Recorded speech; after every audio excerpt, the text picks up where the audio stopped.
Prezadas famílias lareiristas de Palmas, foi-me pedido para eu falar a respeito da oração na vida cristã, a oração na vida familiar.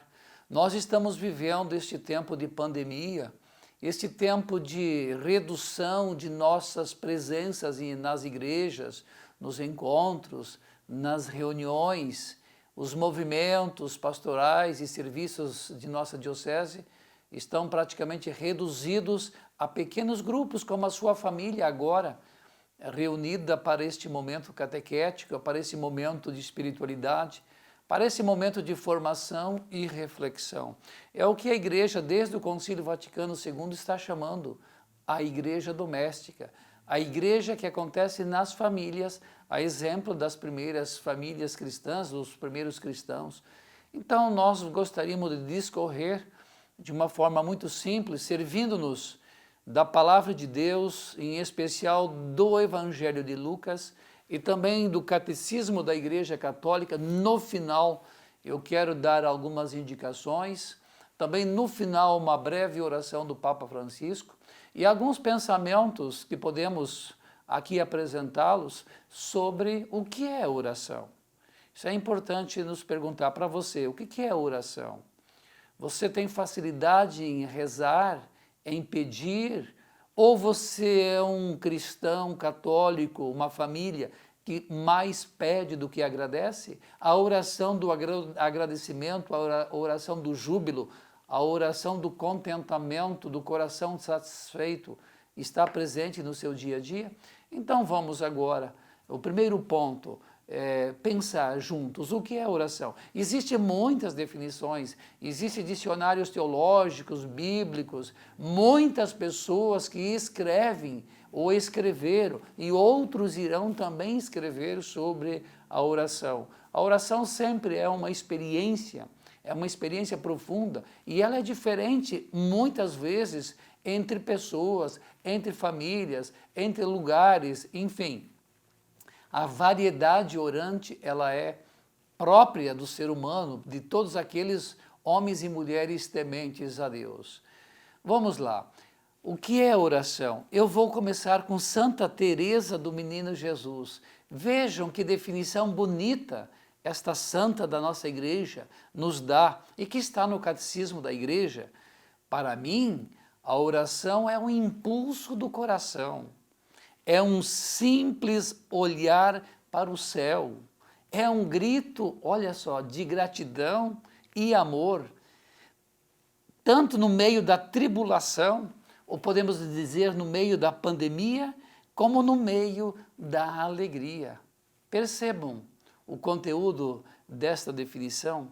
Uma outra definição muito importante, também de Santo Agostinho: a oração é a elevação da alma para Deus, o pedido feito a Deus de bens convenientes. Outro, a oração como dom de Deus. A oração, saibamo-lo ou não, é o encontro da sede de Deus com a nossa, a sede de Deus com a nossa sede. Deus tem sede de que nós tenhamos sede dele. Santo Agostinho, a primeira frase, a segunda frase de São João Damasceno, esta última é de Santo Agostinho, a oração, esse desejo, essa sede de Deus com a nossa sede. Deus tem sede de que nós tenhamos sede dele. Isso é importante. Portanto, rezar é. O que é rezar? Agora eu me sirvo do Papa Emérito Bento XVI. Vamos ao que diz o Papa. Rezar não é perder tempo, não é roubar tempo de outras atividades, mas é o contrário. Se formos capazes de manter uma vida de oração fiel, constante, o próprio Deus nos dará a capacidade e a força para viver de modo feliz superar as dificuldades e testemunhá-la com coragem. E continua o Papa. É por isso que aquilo que Bento XVI chamou de a arte da oração, é tão precioso essa afirmação do Papa. Uma arte que não pode ser tomada como garantia ou garantida e deve ser cultivada diariamente e também diariamente renovada. Por quê? Porque especialmente ao longo da nossa existência, nossa oração se transforma de acordo com as condições externas e internas.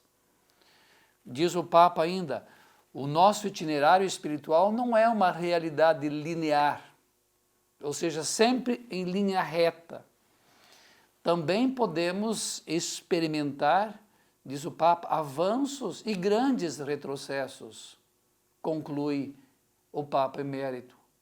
Isso é importante percebermos. Portanto, prezadas famílias, se existem formas variadas de oração, seu mistério é um. O mistério também, as diversas formas, está dentro do mistério. Trata-se o que então? De uma união misteriosa com Deus no ato de fé. Sim, porque é uma experiência tão profunda que muitas vezes nós não conseguimos distingui-la, não conseguimos descrevê-la. A fé é uma das dimensões essenciais da oração.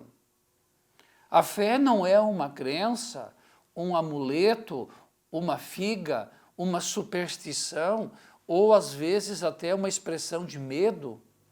A fé, como a caridade e a esperança, é uma virtude sobrenatural, isto é, um ato que depende da nossa vontade e que nos dá a graça de participar de Deus, de tocá-lo. Isto é fundamental. Então, a virtude da fé nos foi dada de maneira permanente no nosso batismo.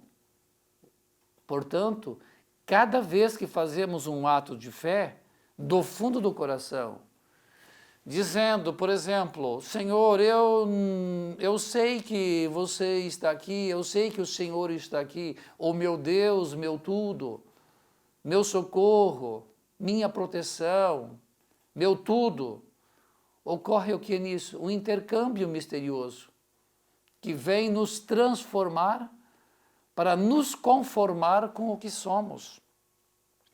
É fundamental fazer essa distinção.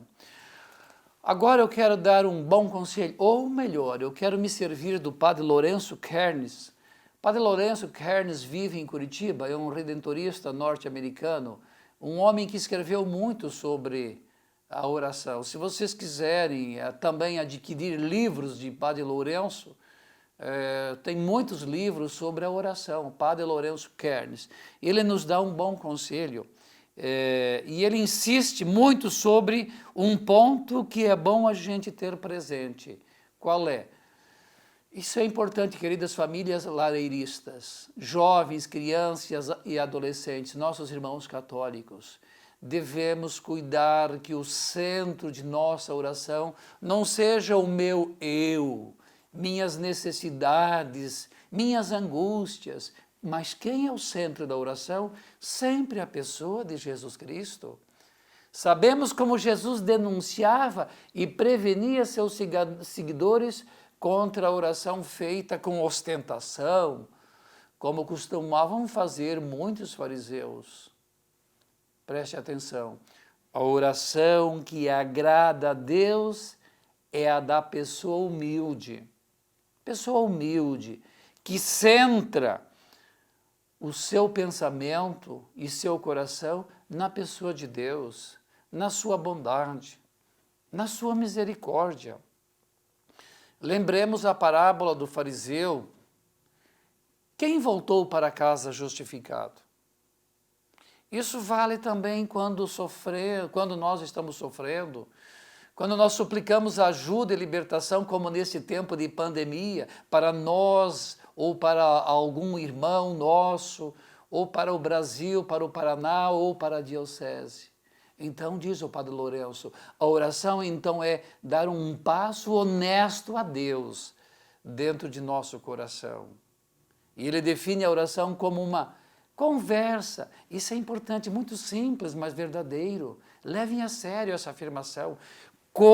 Ou seja, a oração como uma conversa amigável entre duas pessoas apaixonadas, Deus e seu amado, que somos nós.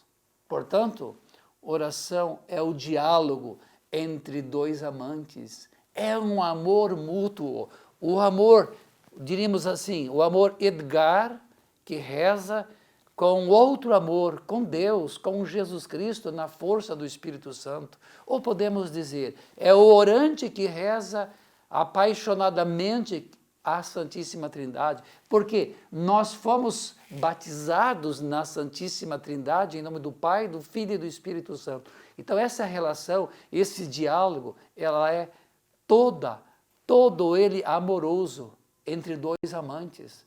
Descobramos e façamos, pois, essa experiência. A família, ou seja, como ente de amor, que reza a um outro ente de amor, a Santíssima Trindade, Deus Pai, Deus Filho, Deus Espírito Santo. Queridas famílias palmenses, famílias lareiristas que nos acompanham nesta catequese sobre a oração. O segundo ponto que eu quero agora apresentar é sobre Jesus orante. E como eu disse no início da nossa reflexão, no Evangelho de Lucas nós vamos encontrar muitas passagens de Jesus rezando. Então agora eu vou apresentar algumas passagens de Jesus que podem nos iluminar muito, também das nossas experiências como famílias, como movimento e como cristãos católicos. Então Jesus que reza é o segundo ponto. Jesus se retira na solidão e na noite. Ele que é mestre e modelo de recolhimento. Vejam que oração é recolhimento. E Jesus então é mestre de recolhimento. E vejam o que eu estou dizendo para os senhores e senhoras, queridas famílias. Também de oração silenciosa. Oração silenciosa. Sem muito barulho, sem muito movimento. A apresentação de Jesus orante é de suma importância para o discípulo, para o catequista, para o ministro, para o movimento da lareira, para todos nós que um dia nele fomos batizados. Porque é uma das atitudes fundamentais do seguimento de Jesus. O que é fundamental? É precisamente a contínua comunicação com Deus, mistério de amor que nos envolve. Isso é oração. É uma contínua comunicação com Deus no mistério de amor que nos envolve. Eu disse e repito, o Evangelho de Lucas revela um Jesus orante, que cultiva a intimidade com o Pai pela oração. Lembre-se, cultivar intimidade com o Pai pela oração. Quem? Jesus. Bom, então ele é o meu modelo de oração. É o modelo das famílias. Jesus se prepara por meio da oração para um encontro face a face, olho a olho com o Pai, com os outros e consigo mesmo. O autor do Evangelho de Lucas dá uma importância muito grande à comunicação com Deus de modo efetivo e também, isso é importante, afetivo. Jesus reza nos momentos mais importantes da sua vida. A ênfase da oração aparece já desde a primeira narrativa do Evangelho de Lucas, sobre o anúncio do nascimento de João Batista e de Jesus. Capítulo 1, nesse capítulo 1 nós vamos perceber isso. O anjo aparece enquanto a comunidade está rezando. Lucas fala da eficácia da oração na vida das pessoas que perseveram na oração. Ao receber o batismo, Jesus encontrava-se em oração. Sua fama se difundia e ele se retirava em oração. Os discípulos de João Batista rezavam, diz o texto, enquanto rezava seu rosto se transfigurou, diz Lucas sobre Jesus. Um outro texto bonito, fundamental, antes de escolher os 12, retirou-se em oração toda a noite. Em oração, perguntou aos discípulos, quem dizem os homens que eu sou? Um outro texto, subiu ao monte para orar, acompanhado de alguns de seus discípulos. O modo de rezar de Jesus seduzia e cativava os discípulos que lhe pediam. É fundamental isso aqui também, esta frase, este pedido, esta súplica de Jesus. Senhor, ensina-nos a rezar. Para o quê? Para mostrar a necessidade de orar sempre. Jesus contou a parábola da viúva que clamava por justiça ao juiz. Jesus rezou por Pedro para que a fé deste não desfalecesse. Um outro texto de Lucas, dobrando os joelhos, orava. Outro momento, na cruz, revelou-se cheio de ternura pelos seus algozes ao rezar. O que rezou Jesus nesse momento? Pai, perdoai-lhes, porque não sabem o que fazem, não sabem o que estão fazendo.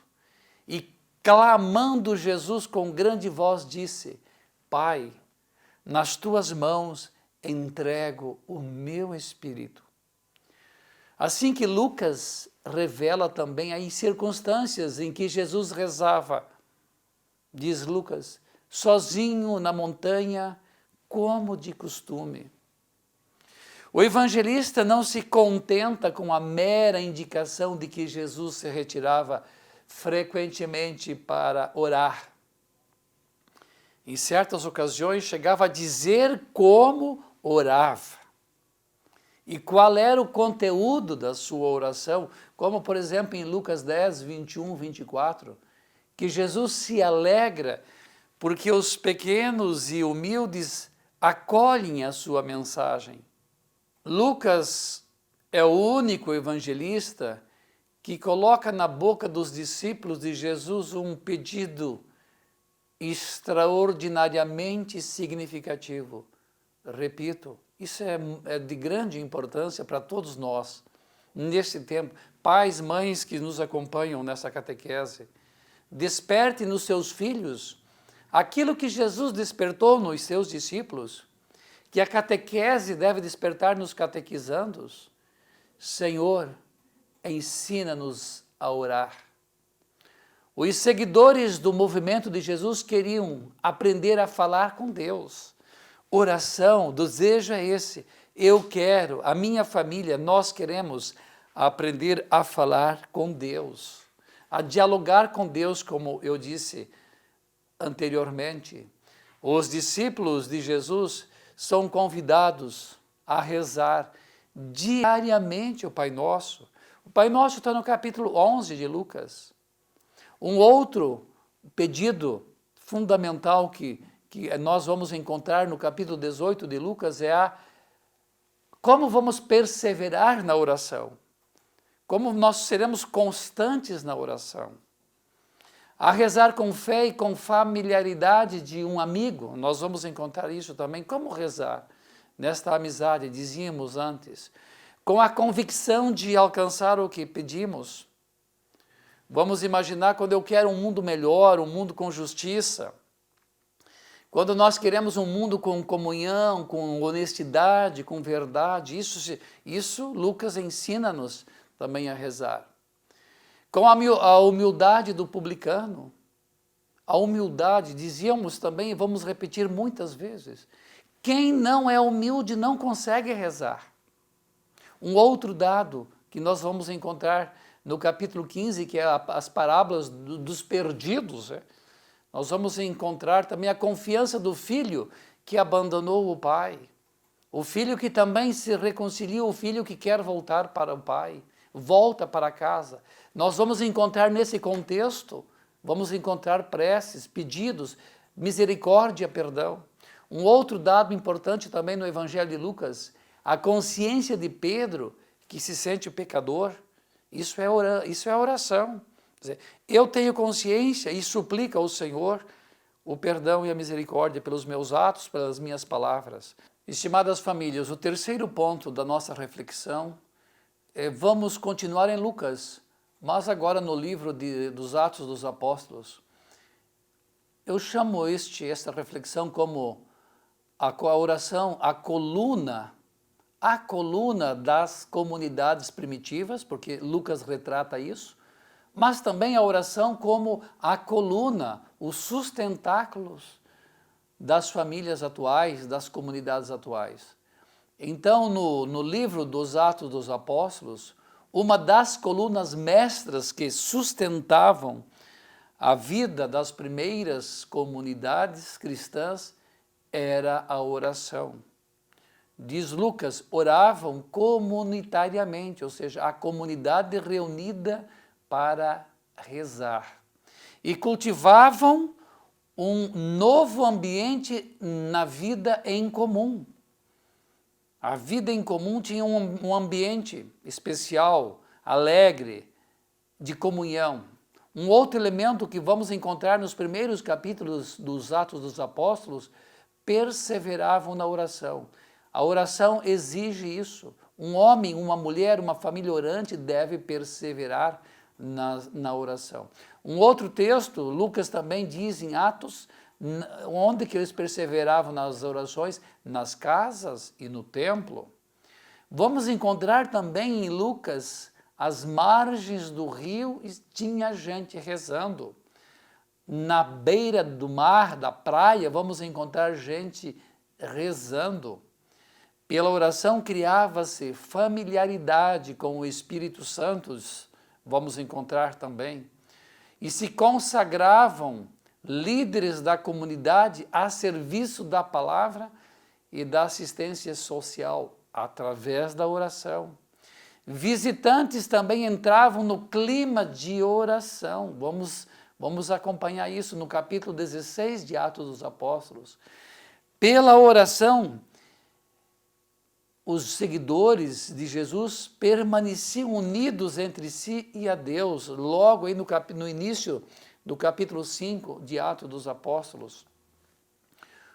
Também isso é de grande importância, fortaleciam-se nas tribulações pela oração. Faziam discernimento crítico e criativo pela oração. As orações eram libertadoras e acolhidas por Deus, ou seja, o orante sentia-se liberto. Ele tinha essa convicção a partir dessa libertação que sua oração fora acolhida por Deus. A comunidade rezava pelos que tinham sido presos na perseguição. E muitas vezes também jejuava enquanto eles rezavam. Uns rezavam, outros jejuavam. Faziam como Jesus, que pela oração enfrentava-se às tentações. Diríamos assim também, um dos momentos fundamentais em Atos dos Apóstolos é a transformação de Pedro durante sua convivência com os excluídos, representados por Simão, diz Atos, o curtidor de couro. Lucas reafirma que essa experiência foi vivenciada em clima de oração. Então nós temos nos capítulos iniciais dos Atos dos Apóstolos vários exemplos de oração. E eu gostaria que também as nossas famílias pudessem, com muita frequência, mergulhar com perseverança nesses modos, ou seja, retratando a nossa comunidade, a nossa família, a partir daquela fotografia inicial das comunidades cristãs. Finalmente, prezadas famílias, eu quero concluir com um pensamento do Papa sobre a oração e uma oração do Papa pelas nossas famílias, pelas famílias que neste momento estão nos acompanhando nesta catequese sobre a importância da oração. O Santo Padre, o Papa, falando dos desafios impostos pela sociedade atual, que vive numa mudança de época, e salienta que é preciso estar vigilantes. Oração sempre é estado de vigilância, a fim de se evitar a tentação de ter um olhar mundano, que nos impede de ver a graça de Deus como protagonista da vida e nos leva a sair à procura de qualquer substituto. Diz Francisco, o melhor antídoto contra a tentação é dar prioridade à oração em meio a todas as nossas atividades, certos de que a pessoa que mantém o olhar fixo em Jesus aprende a viver para servir, pois experimenta aquilo que disse o profeta Isaías no capítulo 43, és precioso a meus olhos, eu te amo. Lembremos disso. Eu gostaria de convidar agora todas as famílias que pudessem rezar conosco, dando-se as mãos, levantando as mãos. Vejam qual é o melhor gesto nesse momento desta oração do Papa Francisco. O Papa que entra dentro da casa de Nazaré, na presença de José e Maria e seu filho Jesus, e a partir da casa de Nazaré para dentro de sua casa, que neste momento reza conosco. Vamos rezar com o Papa. Jesus, Maria e José, em vós contemplamos o esplendor do verdadeiro amor. Confiantes a vós, nos consagramos. Sagrada Família de Nazaré, tornai também as nossas famílias, as famílias da cidade de Palmas, da Diocese de Palmas, Francisco Beltrão, famílias lareiristas, lugares de comunhão e cenáculos de oração, autênticas escolas do Evangelho e pequenas igrejas domésticas. Sagrada Família de Nazaré, que nunca mais haja nas famílias episódios de violência, de fechamento e divisão. E quem tiver sido ferido ou escandalizado, seja rapidamente consolado e curado. Sagrada Família de Nazaré, fazei que todos nos tornemos conscientes de caráter sagrada e inviolável da família, da sua beleza no projeto de Deus. Jesus, Maria e José, ouvi-nos e acolhei a nossa súplica, a súplica desta família que reza conosco neste momento. Amém. Assim seja. Finalizo fazendo uma sugestão de estudo e reflexão. O Catecismo da Igreja Católica, na quarta parte, é dedicada à oração cristã, nos números 2558 a 2865. Destaco, a partir do número 2777, uma excelente catequese sobre o Pai Nosso. Se nós aprendermos a rezar bem o Pai Nosso, com certeza havemos de aprender toda a dinâmica, todo o itinerário de uma autêntica oração cristã. E desejo a todos, a todas as famílias que nos acompanharam através desta catequese, que sejam sempre abençoadas e santificadas, e que pela intercessão da Sagrada Família de Nazaré, todos quantos neste momento rezam e refletem conosco, desça sobre vós a bênção de Deus Pai, Filho e Espírito Santo. Amém. Louvado seja o nome de nosso Senhor Jesus Cristo, para sempre seja louvado.